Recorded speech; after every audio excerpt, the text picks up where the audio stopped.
عمرے کے معنی اسلامی اصطلاحات میں کعبے کو جانا اور اس کے ارد گرد طواف کرنا، صفا اور مروہ کے درمیان 7 بار چلنا، عمرہ کرنے والا بال کاٹنے کے بعد اپنے احرام کو نکالے۔ عمرہ سال کے کسی بھی وقت کیا جا سکتا ہے۔ عمرہ مندرجہ ذیل 4 اشیاء پر مشتمل ہوتا ہے: احرام، بیت اللہ کا طواف، صفا اور مروہ کی سعی اور سر کے بال منڈانا یا چھوٹے کرنا۔ حج یا عمرے میں داخل ہونے کی نیت کو احرام کہا جاتا ہے۔ جب کوئی شخص احرام باندھنا چاہے تو سنت یہ ہے کہ غسل جنابت کی طرح غسل کرے اور اپنا لباس اتار دے اور بہترین قسم کی خوشبو کستوری وغیرہ جو میسر ہو سر اور داڑھی میں لگائے اور چادریں زیب تن کرے،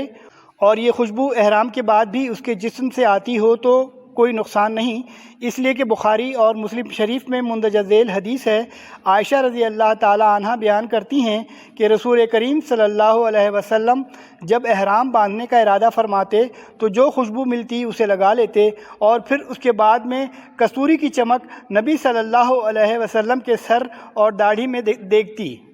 احرام کے وقت عورتوں اور مردوں کے لیے غسل کرنا سنت ہے، حتیٰ کہ حائضہ اور نفاس والی عورتوں کے لیے بھی غسل کرنا سنت ہے،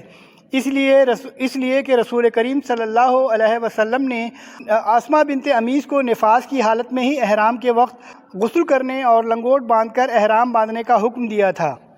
پھر غسل کرنے اور خوشبو لگانے کے بعد احرام کا لباس زیب تن کرے اور اگر فرضی نماز کا وقت ہو تو نماز ادا کرے، لیکن حائضہ اور نفاس والی عورت نماز ادا نہیں کرے گی، اور اگر فرضی نماز کا وقت نہ ہو تو 2 رکعت تحیۃ الوضو کی نیت سے ادا کر لے، رخ ہو اور احرام کی نیت کرے۔ یہ بھی جائز ہے کہ وہ سواری پر سوار ہونے اور کوچ کرنے تک احرام کی نیت مؤخر کر لے، لہذا میقات سے مکہ مکرمہ روانہ ہونے سے قبل احرام کی نیت کرے اور پھر لبیک اللہم عمرہ کہے، اور پھر وہ تلبیہ کہے جو نبی کریم صلی اللہ علیہ وسلم نے کہا تھا۔ اس کے الفاظ یہ ہیں: لبیک اللہم لبیک، لبیک لا شریک لک لبیک، ان الحمد والنعمت لک والملک لا شریک لک۔ اے اللہ میں حاضر ہوں، اے اللہ میں حاضر ہوں، میں حاضر ہوں، تیرا کوئی شریک نہیں، میں حاضر ہوں، یقیناً نعمتیں اور تعریفات اور بادشاہی تیری ہی ہے، تیرا کوئی شریک نہیں۔ نبی کریم صلی اللہ علیہ وسلم کے تلبیہ میں لبیک الہ الحق کے الفاظ بھی شامل تھے۔ مرد کو چاہیے کہ وہ تلبیہ بآواز بلند کہے، کیونکہ نبی کریم صلی اللہ علیہ وسلم کا فرمان ہے: جبرائیل علیہ السلام میرے پاس آئے اور مجھے حکم دیا کہ میں اپنے صحابہ اور جو لوگ میرے ساتھ ہیں انہیں حکم دوں کہ وہ تلبیہ بلند آواز سے کہیں۔ نبی صلی اللہ علیہ وسلم کا یہ فرمان بھی ہے کہ سب سے بہترین حج وہ ہے جس میں تلبیہ بلند آواز سے کہا جائے اور قربانی کا خون بہایا جائے۔ عورت صرف اتنی آواز سے تلبیہ کہے جو اس کی ساتھ والی کو ہی سنا جائے، لیکن اگر اس کے پاس غیر محرم مرد ہوں تو اسے تلبیہ اونچی آواز سے نہیں کہنا چاہیے، بلکہ وہ پست آواز سے، تاکہ کسی کو سنا نہ جائے۔ اگر احرام باندھنے والے شخص کو کسی چیز کا خوف ہو کہ وہ اسے عبادت مکمل کرنے سے روک دے گی، مثلاً بیماری یا دشمن یا روکا جانا، کوئی اور سبب، تو اس صورت میں اسے احرام مشروط کر لینا چاہیے۔ اگر مجھے کسی روکنے والے نے روک دیا تو جہاں مجھے روکے وہی میرے حلال ہونے کی جگہ ہوگی، یعنی اگر مجھے بیماری یا تاخیر وغیرہ میں کسی مانع نے یہ عبادت مکمل کرنے سے روک دیا تو میں اپنے احرام سے ہی حلال ہو جاؤں گا، اس لیے کہ رسول کریم صلی اللہ علیہ وسلم نے زبا بنت زبیر رضی اللہ تعالی عنہ کو جب انہوں نے بیماری کی حالت میں احرام باندھنا چاہا تو انہیں حکم دیا کہ وہ اپنے احرام کو مشروط کر لیں اور کہا کہ تم جو مستثنیٰ کرو گی وہ تمہارے لیے تمہارے رب پر ہوگا، لہذا جب احرام کو مشروط کرنے کے بعد حج یا عمرہ کرنے میں کوئی مانع پیش آ جائے تو احرام کھول دے اور اس پر کوئی چیز لازم نہیں آئے گی، لیکن جسے عبادت مکمل کرنے میں کسی معنی کا خدشہ نہ ہو تو اس کے لائق نہیں کہ وہ احرام کو مشروط کر لے، اس لیے کہ نہ تو رسول کریم صلی اللہ علیہ وسلم نے خود احرام کو مشروط کیا اور نہ ہی ہر کسی کو مشروط کرنے کا حکم دیا، بلکہ آپ صلی اللہ علیہ وسلم نے زبا بنت زبیر رضی اللہ تعالی عنہ کو بیماری کے باعث مشروط کرنے کا حکم دیا تھا۔ محرم شخص کے لیے کثرت سے تلبیہ کرنا ضروری ہے، خاص کر جب حالات اور جگہ میں تبدیلی ہو، مثلاً کسی بلند جگہ پر چڑھے یا چڑھائی سے نیچے اترے، یا رات شروع ہو یا دن چڑھے اور تلبی کہنے کے بعد اللہ تعالیٰ کی رضا، خوشنودی اور جنت طلب کرے اور اس کی رحمت سے آگ سے پناہ طلب کرتا رہے۔ دوران عمرہ احرام سے لے کر طواف کی ابتدا تک تلبی کہنا مشروع ہے، لہذا جب طواف کی ابتدا کرے تو تلبی کہنا ختم کر دے۔ اور جب مکہ مکرمہ کے قریب پہنچے اور اگر میسر ہو سکے تو اس میں داخل ہونے کے لیے غسل کرنا چاہیے، کیونکہ رسول کریم صلی اللہ علیہ وسلم نے مکہ میں داخل ہونے کے لیے غسل فرمایا تھا۔ جب مسجد حرام میں داخل ہوں تو دایاں پاؤں اندر رکھے اور بسم اللہ والصلاۃ والسلام علی رسول اللہ اللہم اغفر لی ذنوبی وافتح لی ابواب رحمتک، اللہ تعالیٰ کے نام سے اور اللہ تعالیٰ کے رسول اللہ صلی اللہ علیہ وسلم پر درود و سلام ہو، اے اللہ میرے گناہ بخش دے اور میرے لیے اپنی رحمت کے دروازے کھول دے، اور میں عظیم اللہ اور اس کے عزت والے چہرے اور اس کی قدیم بادشاہی کے ساتھ شیطان مردود سے پناہ مانگتا ہوں۔ پھر حجر اسود کی جانب جائے اور دائیں ہاتھ سے اس کا استلام کرے اور اس کا بوسہ لے، اور اگر بوسہ لینا مشکل ہو تو اپنے ہاتھ سے حجر اسود کو چھو کر ہاتھ کا بوسہ لے لے۔ حجر اسود کو ہاتھ سے چھونے کا نام استلام ہے، اور اگر استلام کرنا بھی ممکن نہ ہو تو حجر اسود کی جانب رخ کر کے اس کی جانب اشارہ کر کے تکبیر کہے اور ہاتھ کو نہ چومے۔ حجر اسود کو استلام کرنے، چھونے یا بوسہ دینے میں بہت فضیلت ہے، کیونکہ رسول کریم صلی اللہ علیہ وسلم کا فرمان ہے، اللہ تعالیٰ روز قیامت حجر اسود کو لائے گا تو اس کی دو آنکھیں ہوں گی، وہ ان سے دیکھے گا، اور زبان ہوگی جس سے بات کرے گا، جس نے بھی اس کا حقیقی استلام کیا ہوگا اس کی گواہی دے گا۔ علامہ البانی رحمہ اللہ نے صحیح الترغیب و ترہیب میں اسے صحیح قرار دیا ہے۔ افضل یہ ہے کہ دھکم پیل نہ کرے اور باقی لوگوں کو تکلیف و اذیت نہ دے، کیونکہ حدیث میں ہے کہ رسول کریم صلی اللہ علیہ وسلم نے عمر رضی اللہ تعالیٰ عنہ کو فرمایا تھا کہ اے عمر، تو قوی و طاقتور شخص ہے، حجر اسود پر بھیڑ نہ کر، کیونکہ کمزور و ناتواں کو تکلیف دے گا۔ اگر فرصت پاؤ تو اس کا استلام کر لو، ورنہ اس کی جانب رخ کر کے تکبیر کہہ لو۔ پھر دائیں جانب چلے اور بیت اللہ کو اپنے بائیں جانب رکھے، اور جب رکن یمانی کا استلام کرے، رکن یمانی کا نہ تو بوسہ لے اور نہ ہی وہاں تکبیر کہے اور نہ اشارہ کرے، اور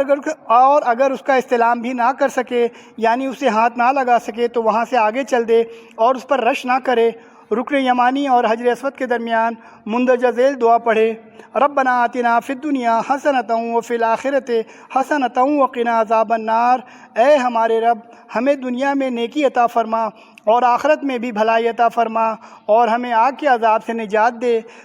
جب بھی حجر اسود کے پاس سے گزرے تو اس کے سامنے آ کر تکبیر کہے، اور باقی طواف میں اسے جو دعا پسند ہو وہ کرے، یا اللہ کا ذکر کرے یا پھر قرآن مجید کی تلاوت کرے، کیونکہ طواف اللہ تعالیٰ کے ذکر کے لیے بنایا گیا ہے، اور مرد کے لیے اس طواف میں دو چیزیں کرنا ضروری ہے۔ اول ان میں سے ایک تو استباح ہے، یہ طواف کی ابتدا سے لے کر اس کے اختتام تک ہوگا۔ استباح یہ ہے کہ مرد اپنا دایاں کندھا ننگا کر لے اور اس طرح کہ چادر کا درمیانی حصہ اپنے دائیں کندھے کے نیچے رکھے اور دونوں کنارے بائیں کندھے پر ہوں، اور جب طواف مکمل کر لے تو چادر کو طواف سے پہلے والی حالت میں ہی کر لے، کیونکہ استباح صرف طواف کے لیے ہے۔ دوسری چیز، طواف کے پہلے تین چکروں میں رمل کرنا ضروری ہے۔ رمل یہ ہے کہ چھوٹے چھوٹے قدموں کے ساتھ تیز تیز چلا جائے، اور باقی 4 چکروں میں رمل نہیں بلکہ عام عادت کے مطابق ہی چلے۔ جب طواف کے 7 چکر پورے کر چکے تو اپنا بایاں کندھا ڈھانپ لے اور مقام ابراہیم کی جانب جائے، اور پھر مقام ابراہیم کے پیچھے 2 رکعت ادا کرے۔ پہلی رکعت میں سورہ فاتحہ کے بعد سورہ کافرون قل یا ایھا الکافرون، اور دوسری رکعت میں سورہ فاتحہ کے بعد قل ھو اللہ احد پڑھے۔ پھر نماز سے فارغ ہو کر حجر اسود کے پاس جائے، اور اگر میسر ہو سکے تو اس کا استلام کرے۔ یہاں صرف استلام کرنا ہی مشروع ہے، اگر استلام کرنا ممکن نہ ہو تو وہاں سے چل نکلے اور حجر اسود کی جانب اشارہ نہ کرے۔ پھر سعی کرنے کے لیے صفا مروہ کی جانب جائے اور یہ آیت پڑھے، ان الصفا والمروہ من شعائر اللہ، یقیناً صفا اور مروہ اللہ تعالیٰ کی نشانیوں میں سے ہیں، اور یہ کہے کہ ہم وہاں سے ابتدا کرتے ہیں جہاں سے اللہ تعالیٰ نے ابتدا کی۔ پھر صفا پر چڑھے حتیٰ کہ کعبہ نظر آنے لگے، اور قبلہ رخ ہو کر ہاتھ اٹھائے اور اللہ تعالیٰ کی حمد و ثنا بیان کر کے جو چاہے دعا کرے۔ یہاں پر رسول کریم صلی اللہ علیہ وسلم یہ دعا کرتے تھے، لا الہ الا اللہ وحدہ لا شریک لہ، لہ الملک و لہ الحمد وہو علی کل شیء قدیر۔ اللہ تعالیٰ کے سوا کوئی عبادت کے لائق نہیں اور وہ اکیلا ہے، اس کا کوئی شریک نہیں۔ اسی کے لیے تعریف، وہی زندہ کرتا ہے اور مارتا ہے اور وہ ہر چیز پر قادر ہے۔ اللہ تعالیٰ کے سوا کوئی عبادت کے لائق نہیں، وہ اکیلا ہے جس نے اپنا وعدہ پورا کیا اور اپنے بندے کی مدد فرمائی اور تنہا ہی تمام جماعتوں کو شکست دی۔ یہ 3 بار دہرائے، اس کے مابین دعا بھی کرے اور پھر دوسری بار یہی کلمات ادا کر کے دعا کرے اور پھر تیسری بار کلمات ادا کر کے مروہ کی جانب روانہ ہو جائے اور تیسری بار یہ کلمات ادا کرنے کے بعد دعا نہ کرے، اور جب سب ستون کے پاس پہنچے تو حسب استطاعت تیزی سے دوڑ لگائے اور کسی دوسرے کو تکلیف نہ دے، کیونکہ رسول کریم صلی اللہ علیہ وسلم سے ثابت ہے کہ آپ صلی اللہ علیہ وسلم نے صفا مروہ کے مابین سعی کی اور فرمایا دوڑے بغیر تہ نہ کی جائے۔ ابتہ وہ مسافت ہے جو اس وقت 2 سب ستونوں کے مابین ہے۔ جب دوسرے سب ستونوں کے پاس پہنچے تو عام حالت میں چلنا شروع کر دے حتیٰ کہ مروہ پر پہنچ جائے، اور مروہ پہ چڑھنے کے بعد قبیلہ رخ ہو اور ہاتھ اٹھا کر وہی کلمات کہے جو صفا پر کہے تھے، اور پھر مروہ سے نیچے اترنے کے بعد چلنے والی جگہ پر چلے اور دوڑنے والی جگہ پر دوڑ لگائے، اور جب صفا پر پہنچے تو اسی طرح پہلے کیا تھا اس طرح اس بار بھی کرے۔ اس طرح مروہ پر حتیٰ کہ 7 چکر مکمل کرے۔ اس کا صفا سے مروہ جانا 1 چکر ہے اور مروہ سے صفا واپس آنا دوسرا چکر ہے۔ صحیح کرنے والا اپنی صحیح میں جو چاہے دعا کر سکتا ہے، قرآن کی تلاوت بھی کر سکتا ہے۔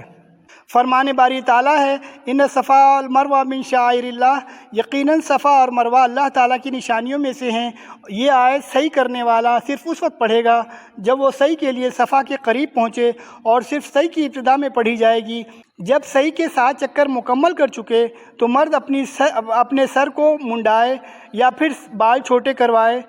پورے سر کا منڈوانا ضروری ہے، اس طرح پورے سر کے ہر جانب سے سب بال چھوٹے کرانا ضروری ہیں، لیکن سر منڈانا افضل ہے، کیونکہ رسول کریم صلی اللہ علیہ وسلم نے سر منڈانے والے کو 3 بار اور بال چھوٹے کروانے والوں کے لیے 1 بار دعا فرمائی ہے۔ لیکن عورت اپنی انگلی کے 1 پور جتنے بال کاٹے گی۔ تو اس طرح عمرے کے اعمال مکمل ہو چکے۔ عمرہ، احرام، طواف، سعی اور سر منڈانا، بال چھوٹے کروانے کو عمرہ کہا جائے گا۔